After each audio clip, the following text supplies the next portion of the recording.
You're still watching the AM show and it's time for sports. My name is Haruna Mubarak. We start with women's football because Ghana is through to the next round of the Paris 2024 Olympics qualifiers after their 4-0 win over Guinea at Accra Sports Stadium yesterday. The Black Queens advanced on a 7-0 aggregate, having secured 3-0 victory in the first leg in Conakry. My colleague Lawrence Beidu was there yesterday at Accra Sports Stadium and has this report.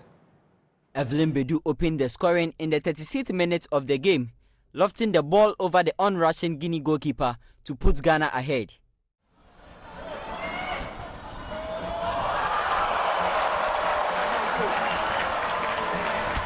After a few chances missed in the first half, there was no stopping Priscilla Edubia this time, as she scored 7 minutes into the second period of the game. Bedu grabbed her second goal of the evening with a calm effort from a rebound minutes later, before substitute Fidaus Yakubu put the game to bed. The Hazakes ladies midfielder tapped into an empty net after a brilliant work by Bedu down the right flank.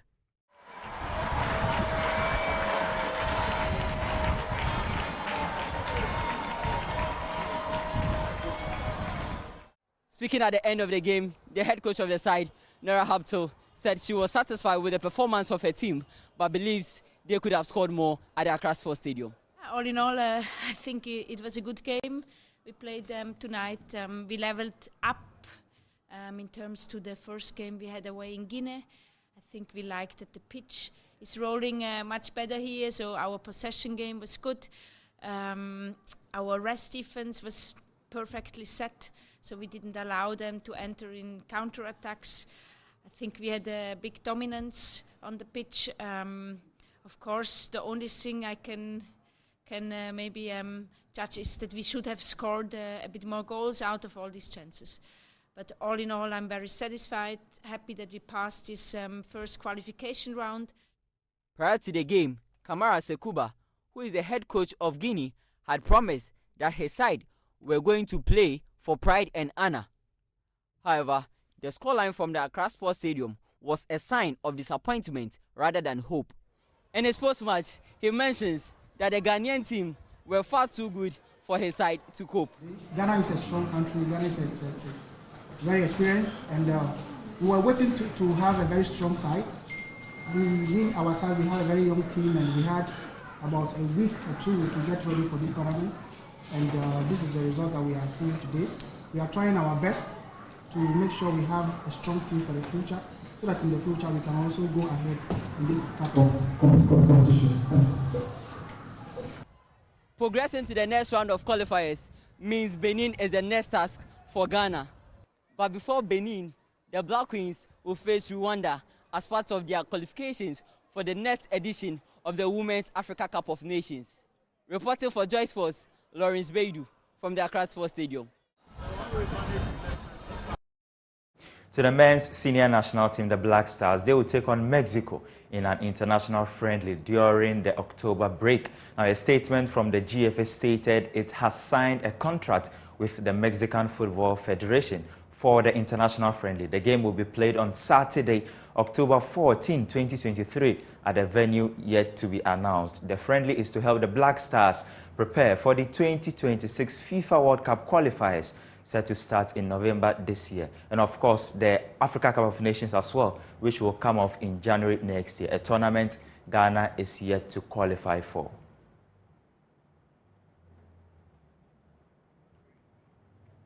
Now, former Black Stars player Ibrahim Sande says the launch of the national football philosophy is a bit too late and should have been done a couple of years ago. The GFA announced the initiative last week to ensure a unique style of play and coaching for the various national teams. Sunday believes the policy will take time before results begin to reflect. Yes, it's been too late, yes. That one is true.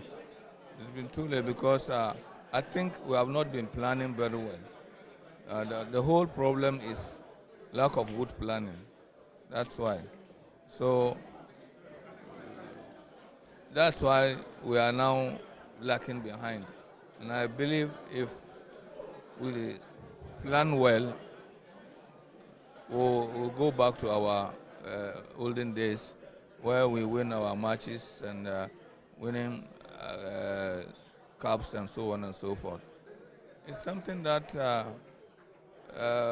we'll have to go through and then try to practice it and see the result. If really we do it well, I think we'll get a good result. Now, 2 days from now, the semi-finals of the MTN Ashanti Fest 2023 will be held in Kumasi. Since the competition started weeks ago, fans have been treated to good football and impressive goals. One of the players drawing crowd is Emmanuel Owusu-Boakye, who is a joint top scorer with 6 goals so far. Let's see how the man is representing Kwadaso got his 6 goals.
Well, now Boakye and his Kwadaso teammates will face Ejisu while Dichemso plays Santasi. All games will be at 2 p.m.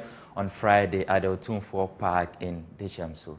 Now, let's go to England. And England striker Marcus Rashford, he has signed a new deal to stay at Manchester United until 2028. The 25-year-old had been in talks with United for a considerable period, with his contract due to expire in 2024. The striker enjoyed a resurgence under new manager Erik ten Hag last season, scoring 30 goals in 56 games. Since his debut in 2016 against Midtjylland, Rashford has hit 123 goals in 359 appearances.